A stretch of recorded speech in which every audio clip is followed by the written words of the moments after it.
안녕하세요. 안녕하십니까. 전 부동산 세법 이성원입니다. 자, 부동산 공법 강의하고 실무 강의하는 고상철입니다. 반갑습니다. 전 오랜만에 뵙습니다. 네. 하루 이틀 만인데? 시험을 준비할 때는 이제 서로 일정이 다르니까 그러니까. 잘 못 만났는데 이제 시험 끝나니까 이제는 좀 자주 볼 수 네, 있는데 그런데 또 이제 세법이고 또 공법이다 보니까 우리 또 실무 관련된 강의를 많이 하니까 또 이제 그렇죠. 앞으로 이제 공부를 하실 분들이 이제 자격증 따신 분들이 뭘 해야 될지에 대해서 우리가 한번 얘기해 볼 건데, 실무에서 중요한 게 세법 같으세요? 공법 같으세요? 저는 공부 같아요. 아, 이렇게 되면 내가 얘기를 못 하는데. 아니 진짜로 음. 그 실무 하시는 분들 이렇게 다 만나보면 처음에 모든 사람들이 세법이라고 생각을 해요. 근데 그게 아니거든요. 세법을 처음에 하신 분들이 이 사람들이 상담이 왔을 때 필요한 거지. 그렇지. 이제 실무에 투입하기 전에 공부를 배워야 될 건 저는 그래요. 저는 그래서 제가 할 때는 세법보다는 공법부터 배워라. 공법을 틀을 잡아야 그 다음에 세법이 위에서 받쳐준다. 그래서 저는 이제 공법이 좀 더 낫지 않을까 이렇게 생각하거든요. 그러니까 형 말도 되게 의의가 맞는데, 제가 이제 개인적으로 저 중개 사무소도 하고 법인도 하는데, 처음 오신 분들이 제일 이제 힘들어하는 게, 상담을 딱 하면 제일 먼저 물어보는 게 세금 물어보는 거예요. 세금을 뭐 예를 들어서 자기 얘기들 많이 해. 뭐 자기가 뭐 재산이 얼마 있는데 양도세가 얼마 나오고, 사주도 안 해놓고 취득하면서 이 아파트 사면 나중에 할 때 양도세 얼마 나오냐, 뭐 그거부터 물어본대요. 그렇죠. 근데 실질적으로 이제 우리가 세법 시간에 배웠던 거를 이제 실무에 적용을 해야 되는데, 근데 그건 안 돼, 못 해요. 그렇지 않으면 다 상황이 다르니까. 그 제가 이렇게 그 작년에 메가랜드에서 사례로 풀어가는 부동산 세법 실무 해가지고 이 책을 만들어서 이 안에가 이론 잘 됐어요. 이론 내가 내용을 봤어요, 그때. 사례로 풀어드린 거예요. 그런데 이 사례가 케이스를 제가 다 따가지고 이게 물어보는 사람들에 따라서 이런 A라는 사례로 물어보면 대답을 이렇게 해라. 그렇죠. 그런데 수업 시간 다 배운 거예요. 그러니까 다 배운 거잖아요.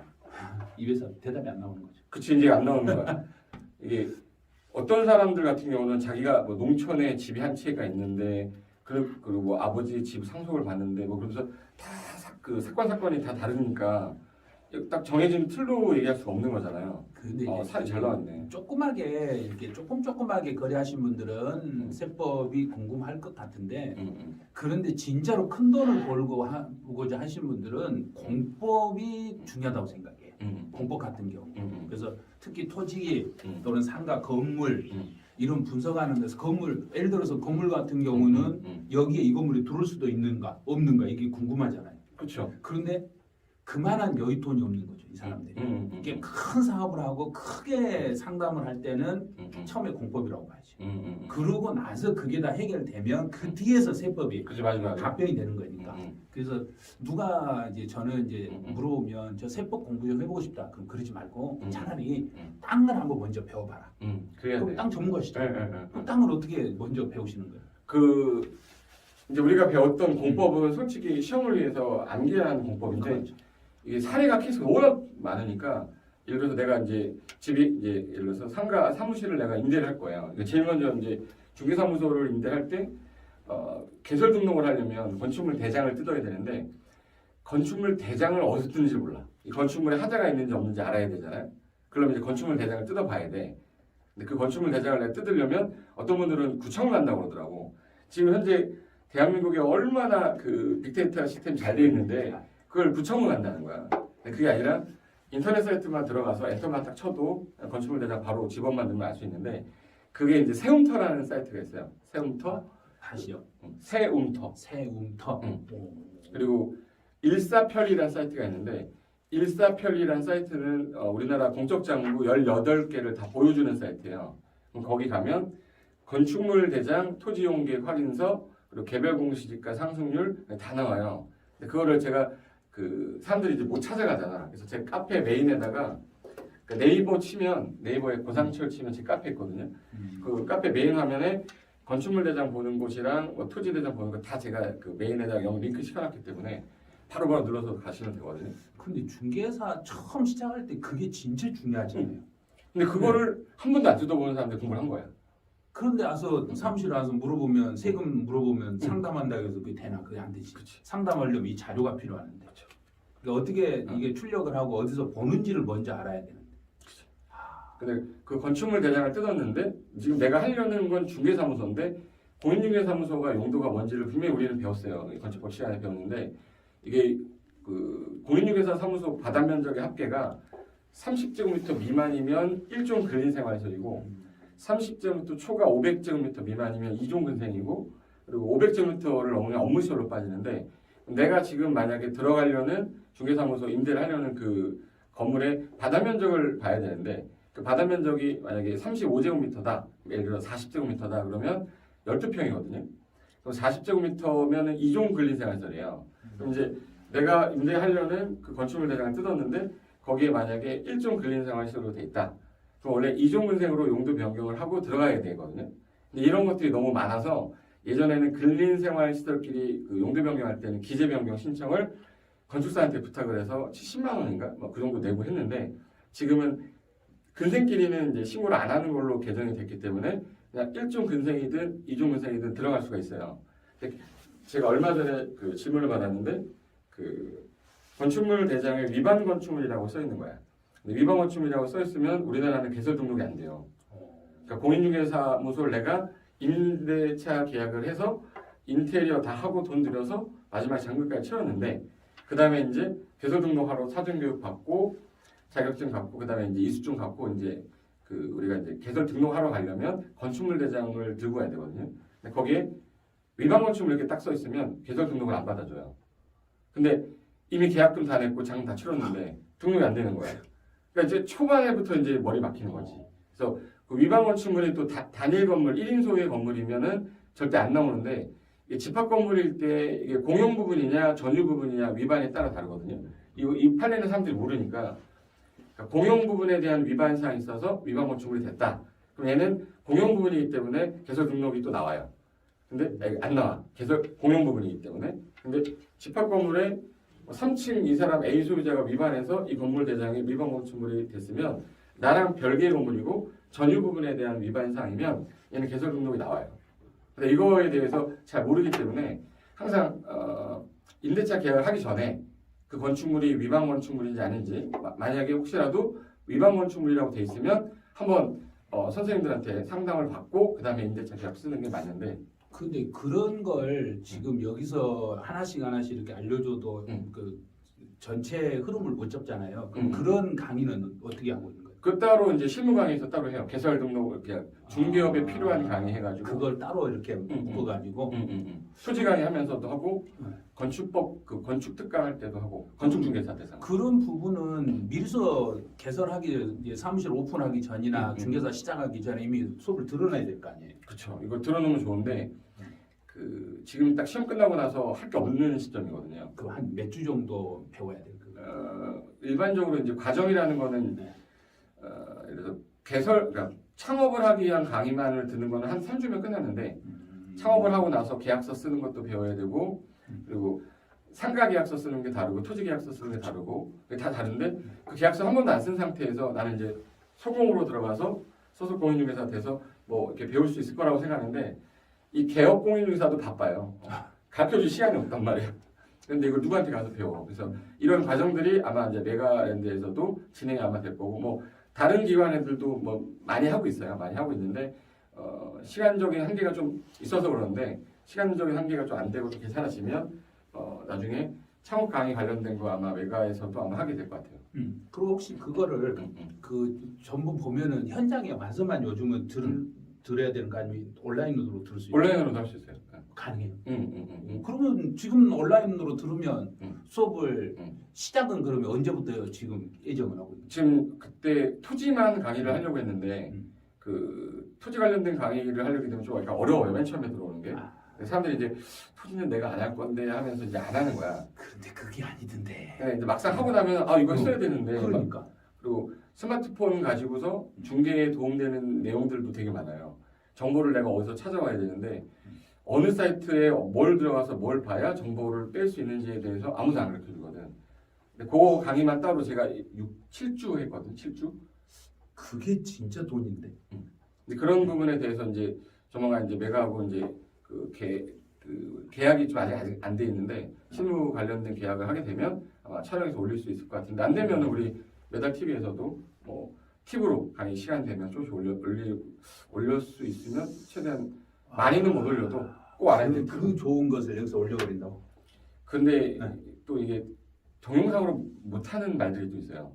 실무 강의할 때 동영상으로 못하는 거 있잖아요. 그렇지. 세법도 많이 있고. 그래도 우리도 하다 보면 그냥 함부로 해줄 수 있는 게 있고 그쵸, 영상으로 그쵸. 공개가 나갈 수 있는 게 있고 못 나가는 게 있기 때문에 네. 어떤 것은 자제를 해야 되고. 어쩔 수 없이 오프에서만 할 수밖에 없는 경우도 있고. 음. 근데 그거 했다가 만약에 잘못되면 나한테 책임이 다 오니까. 그래서 중간에 제 디벨로퍼 강의할 때는 디벨로퍼는 촬영을 안 해요. 촬영하면 안 되는 이유가 약간 비법률적인 부분들도 많이 들어가 있고 사람들을 다루기 위해서는 또 이렇게 해야 된다 이런 것들이 있어서 세법에 대해서는 그 탈세하고 똑같네요. 탈절세 같아. 그러니까 어. 똑같은 거네. 딱 탈세라고 하기는 좀 애매한 거야. 근데 조금 법은 어기진 않았는데 탈세 같은 느낌 드는 거. 그게 조세 회피라고 하는 거예요. 그 조세 회피라고 네, 그러죠. 그런 거. 그러니까 법은 지켜가면서 빠져나가는 거. 그렇죠. 근데 그걸 막아야 되는데 이렇게 손가락을 이렇게 벌려놓는 거. 법에가 이렇게 돼 있기 때문에 빠져 있지. 당연히 빠져나갈 수 네. 있는 거. 아는 사람은 빠져나가는데 모르는 사람은 걸려 들어가는 거. 이게 이제 그래서 조세피가 사실은 조세 탈세보다 더 나쁜 거예요. 엄청 나쁜 거예요. 그럼 벌칙도 되게 세겠네요. 아니죠. 어. 그 벌칙은 간단해. 어. 너 나쁜 놈. 끝이야 그냥 끝이야. 끝. 어떤 뭐 그런 처벌이 제재가. 없어요. 처벌이 있는 게 아니라 저 나쁜 놈이라는 소리만 듣지 어떻게 법으로 그죠. 처벌할 수 있는 방법이 없으니까. 법률이 없으니까. 네, 그렇죠. 그래서 조세피가 제일 나쁜 거죠. 사실은. 내 예전에 그 명의신탁이 지금 명의신탁이 그 95년도 김영삼 정권 때 들어와서 지금 진행하고 있지만 그 전에는 명의를 빌려주고 집을 사는 게 불법이 아니었거든요. 불법 아니었죠. 그러니까 법률에서 규제를 하고 있지 않기 때문에 네. 누구나 다 하고 있었는데 이제 법이 생겨버리니까 그 이후부터는 이제 불법이 된 건데 내가 그걸 목격했죠. 저희 아버지가 하는 거를. 저희 아버지가 92년도니까 우리 아버지가 삼촌 이름으로 집을 사신다고 막 전화 통화하는 걸 들었는데 왜 삼촌 이름으로 하고 내 이름을 안 하냐 했더니 넌 나이가 어려서 안 된다는 거예요. 그래서 이제 삼촌 이름으로 집을 샀던 기억이 나는데 그때 당시 우리 아버지가 법규를 위반한 건지 안 한지 몰랐는데 나중에 내가 법 공부하다 보니까 우리 아버지가 불법을 한 거예요. 그때 나 같았으면 삼촌하고 같이 딜했을 것 같은데. 내가 그 법을 좀 알았으면. 그렇지. 근데 그때 95년도에 명의신탁이 이제 안 된다라고 법규가 나오고 나서부터는 지금은 불법인데 그때는 위반 아니었거든. 그때는 할 수 있었거든. 라떼라고 그러지 라떼는 괜찮았는데 지금은 안 되는 거고. 지금도 하는 사람 있죠. 사실은. 불법적으로 그걸 하는 거 있죠. 네, 근데 그 잘못하면 재산 날아갈 수 있으니까 주의하셔야 돼요. 그래서 특히 중개사님들은 명의신탁 하는데 옆에 끼시면 안 돼요. 그렇지 절대 하면 안 돼. 절대 이제 거기는. 그리고 이제 제가 이제 제일 많이 듣는 것 중에 하나가 그 창업하면 이분들이 제일 먼저 물어보는 게 뭐부터 물어보냐면 책상 뭘 써야 돼요? 원탁을 써야 돼요? 그리고 지도를 넣어야 돼요? 말아야 돼요? 지도를 어떻게 해야 돼요? 뭐 이런 것부터 물어봐요. 이게 창업하는 사람이니까. 이게 창업 실무도 꼭 필요하다는 거죠. 네, 그게. 네. 그리고 이제 의자 배치를 어떻게 할 거냐, 그리고 스마트폰을 뭘 써야 되냐. 저한테 스마트폰 뭐 써야 되냐도 물어봐요. 그래서 갤럭시 써야 되냐, 뭐 아이폰 써야 되냐, 뭐 이런 것도 많이 물어보시는데 일단은 자격증을 딴 이후에 이제 실무 한 시간이래. 한 달 정도가 남으니까 그 시간에 좀 내가 좀 읽어볼 만한 책이라든지 뭘 해야 될 건지에 대해서 한번. 근데 사실 한 달 동안 불안해서 책을 못 잡더라고요. 그 한 달 동안 12월 우리가 1일 날 발표가 있는데 발표하기 전까지는 이 책을 한번 권해보고 한번 제가 어쩔 때 이 책이 참 읽기 쉽다. 그래서 한번 이거 한번 보셔라. 근데 실천하시는 분들은 많지를 않아요. 그렇지. 네. 이게 공부 안 잡혀요. 손에 안 잡혀. 혹시 공법은 그러면 어떤 책을 추천하고 싶으신가요? 일단 내가 개인적으로 이제 저는 공법에 관련된 실무책은 없어요. 실무책은 없고 본인이 한번 만들어보죠. 저는 제 책은 그 강의 자료로 된 책은 있는데 책으로 출판하진 않았는데 지금 저기 북수출판하고 지금 토지 관련된 거 쓰고 있거든요. 아마 메가가 아니고 메가 쪽에서는 뭐 이게 일반 서적이라 여기는 그게 안 될 것 같아서 여기는 또 이제 수험서 쪽 위주로 돼 있어서 만약에 여기서 뭐 계약을 하자고 그러고 했을 텐데 뭐 얘기를 안 하더라고요. 외가 쪽에서는 이것도 메가에서 또 듣고 있으면 바로 또 왜 안 했냐 또. 슈파 TV 너무 바쁘셔가지고. 그래서. 네, 그래서 일반서적으로 아마 나올 것 같은데 그 실무를 위해서 해야 되는 책 중에 제가 토지 책 중에 권유하는 게 하나 있어요. 제 이제 옛날 아는 지인이 쓴 건데 그게 재미삼아 보시면 되는데 공법에서 배웠던 내용 그대로 나오는데 이 제목이 뭐냐면 요게 이제 일반인들이 딱 봤을 때도 이해가 되는 책인데 중개업을 이제 하실 분들이 기본적으로 알아야 되는 책인데 책이 생긴 건 이렇게 생겼습니다. 1년 안에 대파는 토지 투자 기술인데 근데 세법에서는 땅을 사가지고 1년 안에 팔면 세율이 50%래. 근데 여기는 어떻게 하냐면 비사업용이잖아요. 네. 사업용을 만드는 거를 설명하는 거야. 개발 행위를 어떻게 할 거냐. 개발을 해가지고 응. 그러면 세법에서 세금을 적어도 한 30%는 절약할 수 있겠는데. 그렇죠. 이번에 또 내가 듣기로 농지 같은 경우는 2022년 1월 1일부터 그 비사업용을 10%포인트 더 가중한다고 들었어요. 그럼 60%잖아요. 그렇죠. 그러면 내가 만약에 2억 주고 땅을 샀는데 만약에 뭐 4억에 판다. 그럼 양도 차익이 50% 정도 일단은 나간다고 60% 나간다고 봐야죠. 그죠. 60% 정도 나가는 거죠. 그럼 1억 2천 정도 1억 2천 나가는 거잖아요. 8천만 원의 수익인데 등기비랑 뭐 했던 거 다 빼면 그럼 뭐 한 5천밖에 안 남죠. 그렇죠. 근데 그런 거에 대해서 이제 사람들이 바뀌는 걸 모르는 거야. 근데 그분들이 그러면 지금 현재 비사업용인데 그럼 사업용으로 만들 수 있는 조건에 대해서도 되게 많이 물어봐요. 매수인이나 매도인이 그럼 제가 나중에 이걸 세금을 절세하기 위해서는 어떻게 해야 되냐 이런 것도 되게 많이 물어보거든요. 그건 세법에서 비사업용에 해당하는 토지하고 해당하지 않는 토지가 구별이 돼 있거든요. 그렇죠. 구별이 돼 있는데 그거 맞추기 진짜 어려운데. 그러니까 내가 예를 들어서 농지 보니까 농지는 내가 그 지역에 살고 있거나 아니면 그 인접 시군구에 거주하면서 그리고 이제 농지는 농사지면 되니까 농사지면 농지는 되는데 이게 만약에 다른 목적으로 쓴다 그러면 개발행위 허가를 받아서 영업을 하는데 제일 요즘 많이 하는 게 주차장으로 많이 하더라고요.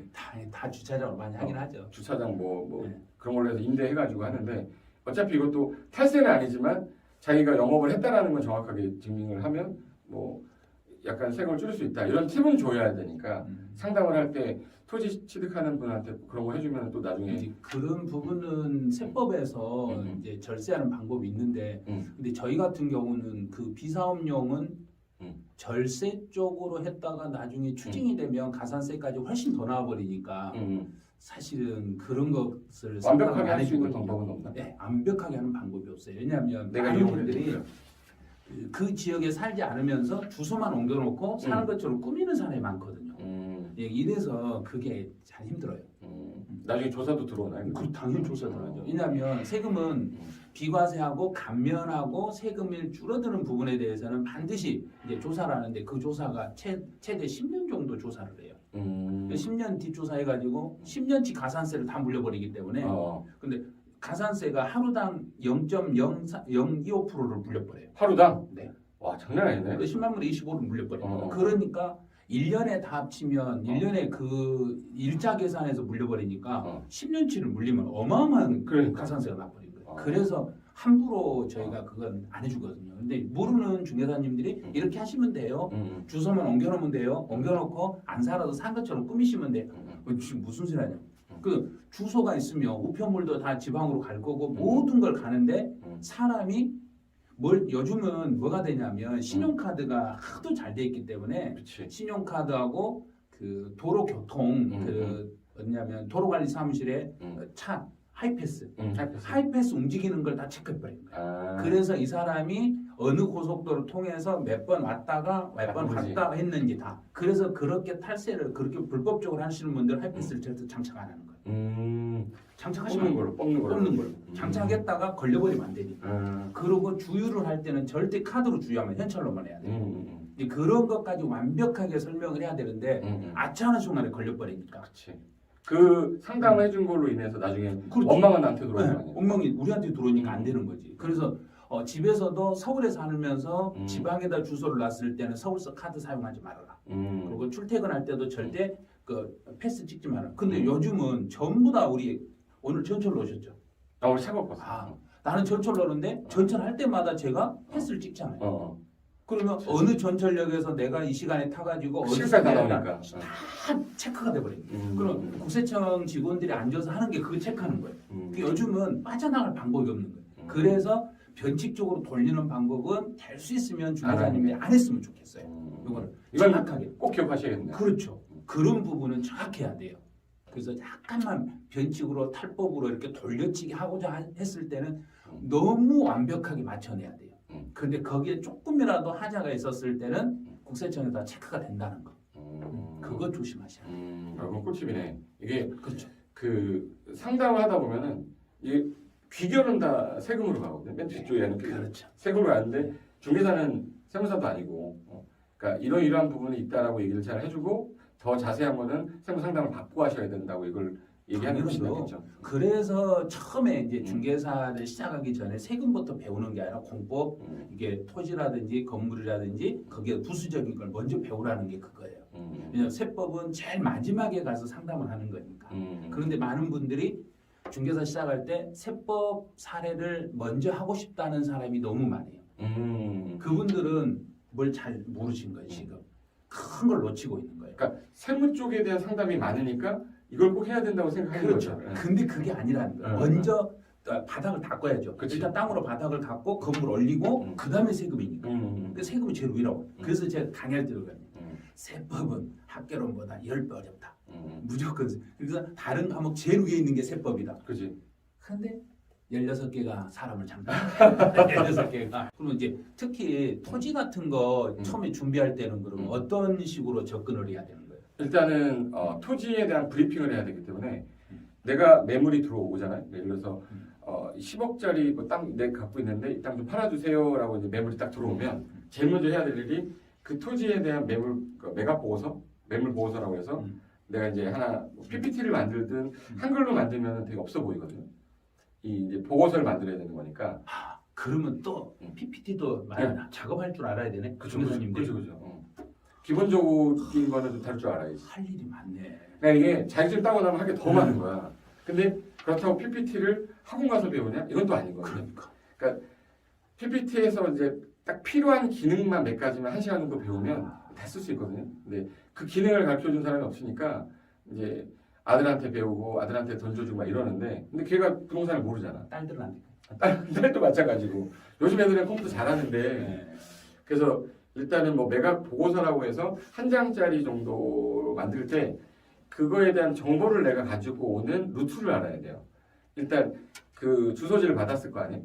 주소지를 받으면 그 주소지의 그 땅에 대해서 규제되어 있는 것이 뭔지 우리가 이제 공법 시간에 배웠는데 그 토지용계 확인서 발급 받아서 이 토지용계 확인서에서 규제되어 있는 내용들을 풀어서 설명해 줘야 되고 그러려면 이제 해당 토지는 뭐 예를 들어 100평인데 지금 현재 용도지역이 2종 일반 주거지역이니까 해당 서울시 조례상 여기는 건폐율이 60에 용적률이 200이니까 지금 현재 오래된 이 주택을 뭐 있다면 철거를 하고 새로 지을 때는 어느 정도 나온다. 아니면 빈 땅이면 이런 건축물의 종류가 가능한데 인허가가 나온다 안 나온다 이런 거에 대해서 이제 브리핑 보고서를 만들어야 돼요. 근데 그걸 안 만들면 내가 설명을 해야 돼 일일이. 한 장짜리만 딱 만들어서 주고 보시면 이해가 되는데 근데 그런 걸 중개사님들이 못하지. 많이 꺼려 하시더라고요. 왜냐하면 내가 이걸 한 장을 딱 작업을 해갖고 이제 주잖아요. 그러면 이게 다른 중개사 사무실로 넘어갔을 때 자기 거 물건이 넘어갈 수도 있다. 그래서 주소는 정확하게 안 쓰지. 네. 그래서 용도 지역하고 뭐이고 대략적인 가격인데 전속 받은 거는 다 해도 되는데 네. 전속 안 받은 거 같은 경우는 매물 보고서에서 좀 약간 그 내가 갖고 있다가 필요한 사람이 있을 때만 이제 보여주고 이런 형태로 가거든요. 근데 근데 저는 그렇게 작업을 해가지고 땅 이렇게 브리핑한 사람은 못 봤어요. 못하는 게 아니라 그 사람들이 그걸 몰라서 못하는 거예요. 아 그러는 거야? 네. 기존에 창업했던 선배들한테 조언도 좀 많이 듣고 어떤 중개업을 하시는 분들 모임 있으면 그런 데 모임에 가서 참여해가지고 같이 하는 게 진짜 도움 많이 되거든요. 그러니까 내가 경험하지 못했던 거를 누군가가 내가 물어볼 사람도 없어. 이 중개업이 되게 외로운 직업이에요. 내가 창업을 해가지고 혼자서 CEO가 돼서 이 사무실을 끌고 나가야 되는데 잘 된다고 해서 어디 가다 자랑할 수도 없고 안 되면 하소연할 때도 없고 그러니까 이게 되게 외로운 직업이야. 잘 된다고 그러면 밥 사라고 그러고 술 사라고 그러고 안 되면 누구한테 가서 얘기하면 쪽팔리고 근데 이제 집에서는 뭐 맨날 사무실 처리라고 내가 1억 정도 줬는데 뭐 가져온 거 가져온 거 얘기하고. 없고. 그러면 스트레스 받는 거예요. 그래서 이제 저는 전문적인 좀 과정들을 한 번은 경험을 해보시고 창업을 하는 게 좀 좋지 않겠나. 그렇죠. 그래서 제가 처음부터 이야기한 게 처음에 세법부터 배우려면 안 된다는 그러니까. 거예요. 그래서 많은 분들이 세법을 먼저 배워야 된다 이렇게 생각을 하는데 그래서 저는 세법은 아마 연초 1월 달에서 3월 달 사이에 배우는 게 제일 좋을 거라고 생각해요. 왜냐하면 세법은 12월 말에 되면 개정이 되니까.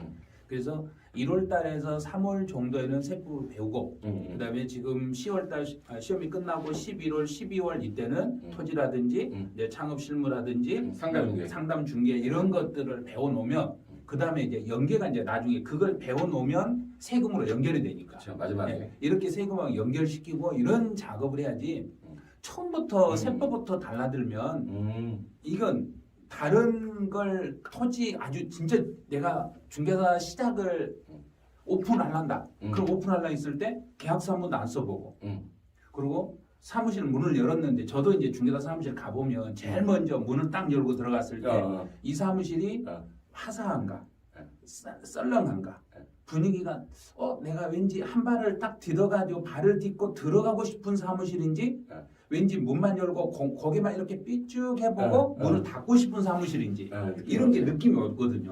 그래서 어떤 사무실은 문을 딱 열면 나도 모르게 그냥 쑥 들어가는 사무실이 있고 또 어떤 사무실은 문을 딱 열고 멈추돼가지고 못 들어간 사무실이 있고 그럼 왠지 구조가 안 맞는 거예요. 구조가 안 맞고 벽면에 붙어있는 사진이라든지 이런 게 사람을 끌지 못하는 거예요. 이제 그러려면 여기저기 잘 되는 사무실 여기도 방문해보고 저기도 방문해보고 여러 군데 가봐야 되는데 그냥 단순히 사무실을 인수만 해가지고 그 세팅 그대로 쓰려가니까 그런 게 안 되는 거예요. 이제 시험 끝나면 누군가가 지나가다가 중개사님 이거 내가 이거 하나 살라는데 세율이 몇 프로예요? 잠깐만요. 제가 사무실에 가서 책 좀 찾아보고요. 책 찾아보고 알려드릴게요. 되게 없어 보인다. 그죠? 찾아보고 한다 그러면 되게 없어 보이잖아. 바로 얘기해줘야지. 바로 그 자리에서 이게 몇 프로예요? 이렇게. 그러면 이런 걸 다 하려면 먼저 무엇부터 배운다고? 기본적으로 이제 군법 정도 하고 그다음에 이제 세무 마지막으로 정리하면서 해야지. 그래서 이제 중개사 시작하기 전에 하실 분들은 먼저 기본적으로 토지, 중개 실무하고 관련된 창업 실무 관련된 모든 기본을 닫고 계약서 작성하는 거 배우고 이거 다 배운 다음에 그 다음에 세금 실무로 이렇게 들어오셔야죠. 그게 맞는 거죠. 이게 맞는 것 같다. 그렇죠. 그런데 처음 생각할 때는 상담 잘해야 되니까 세법을 먼저 해야 되지 않을까 이렇게 생각했을 거예요. 맞아, 그럴 수도 있어. 나도 그렇죠. 세무를 많이 알면 뭔가를 조언이 되니까. 근데 막상 또 실무 나가면 물어보는 게 뭐 상품만 물어보는 게 아니라 복합적인 거 다 물어보거든요. 그렇죠. 그리고 일단 중개사 오픈하려면 기본적으로 창업 실무라든지 계약서 작성하는 거 이걸 해보고 가셔야 돼요. 그것 중요하지. 그것 없는 상태에서 위에서 세금이 있을 수는 없는 거예요. 세금은 창업이 지금 안 된 상태니까 창업을 하기 위한 기본 전제 조건을 갖춘 다음에 이 실무가 들어와야죠. 그러려면 진짜로 우리 고상철 선생님이 하는 이 실무 이렇게 강의하는 거 이거 아깝다고 생각하지 마시고 들어보셔야 돼요. 그래서 적어도 6개월 정도는 혹시 들어야 되지 않아요? 뭐 전문적으로 한다 그러면 6개월 정도까지는 가면 좋은데 이제 대부분 이제 11월 달 지나고 나면 1월 달부터 창업하고 뭐 소공으로 가니까 그래도 저녁에 야간에 강의 있지 네, 않나요? 야간에 해도 막 오셔요. 그러니까 저는 그거를 6개월이 아니라 한 2년 정도는 사실은 배워야 된다고 생각을 해요.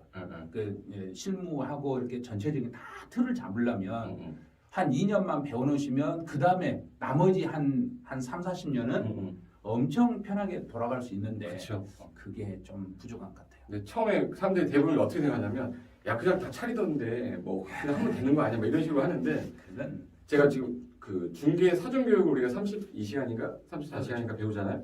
제가 건대 협회 강의도 하고 공인중개사 협회 강의도 해요. 근데 여기서 강의해 줄 수 있는 건 딱 한계가 있어. 거기는 안 돼요. 2시간, 3시간 강의해가지고 무슨 걸 다 하겠어요. 예전에 세법 제가 이제 협회 강의를 들어가 봤거든요.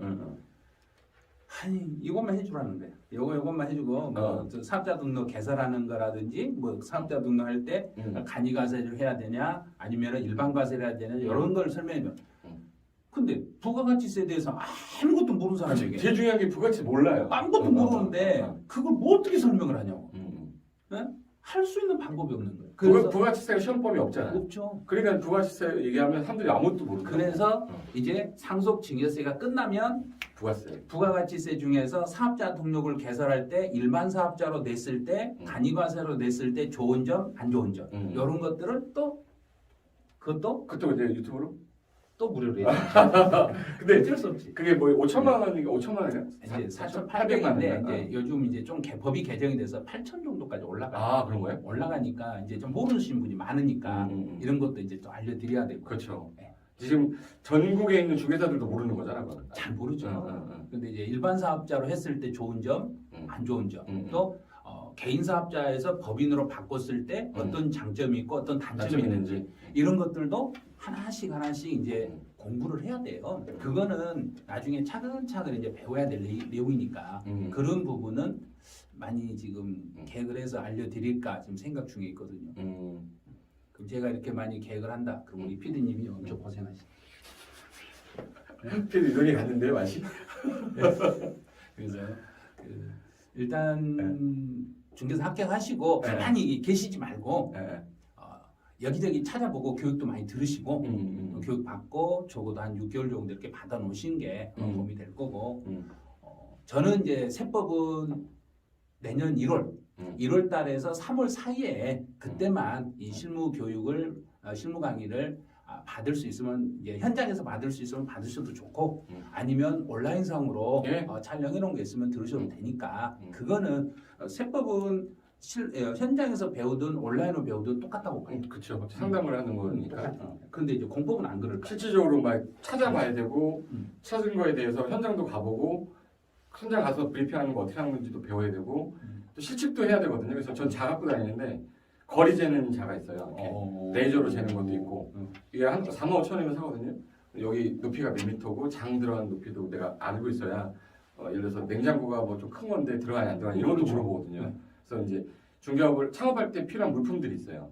물품들 뭐 예를 들어서 레이저 자 그리고 내가 주로 쓰는 메모리 들어오면 빨리빨리 적어놓고 해야 되는데 옛날에는 사람들이 다 수기로 작성을 했는데 최근에는 클라우드에다가 내용 올리고 하는데 이런 것들에 대해서 연세가 좀 있으신 분들은 잘 모르니까 매물 받자마자 매물장에다가 넣어놓고 나오면 바로 이제 그 매물에 대해 설명하고 해야 되는데 그 매물장 관리하는 것도 해본 적이 없잖아요. 가르쳐주지도 않고 자격증을 따셨고 내가 이제 앞으로 이제 이 창업하는 데 있어서 앞으로 되게 많이 걸림돌이 있을 거예요. 6개월 안에 폐업하시는 개수가 8,000개. 한 해에 창업하는 개수가 10,000개 정도 기준인데 그러면 창업을 한 사람이 10,000명인데 폐업하는 사람이 8,000명이면은 평균적으로 봤을 때 2,000개가 살아남는다는 얘기인데 기존에 있던 분들이 폐업하시는 경우도 있겠지만 내가 그 2,000명 안에 들기 위해서는 얼마나 큰 노력을 해야 되느냐 그것도 되게 중요한 거거든요. 중개사 합격했다 해서 놀지 마시고 일단 12월 1일 전까지 기본적으로 읽어야 될 책 같은 걸 한 번씩 봐주시고 그리고 기다리시면 1월 달부터는 전문적인 이제 교육 과정으로 들어올 수 있으니까 그때 또 이제 교육 과정에서 배워야죠. 네, 그래야죠. 맞아. 그리고 형님, 교수님 그 유튜브 있잖아요. 유튜브에 그 실무 관련된 내용들 좀 보시고 전 제 유튜브에 옛날에부터 이제 실무했던 강의들이 샘플 강의로 올라가 있어요. 시간적 여유가 남을 때 그때 시간 나서 계속 좀 보시고 그다음에 정규 강의 하게 된다 그러면 그때 또 다시 뵐 수 있었으면 좋겠습니다. 자 그러면 이제 정규 과정이라든지 실무 이렇게 하는 과정에서 거기서 또 뵙기로 하죠. 네. 자, 수고하셨습니다. 좋습니다.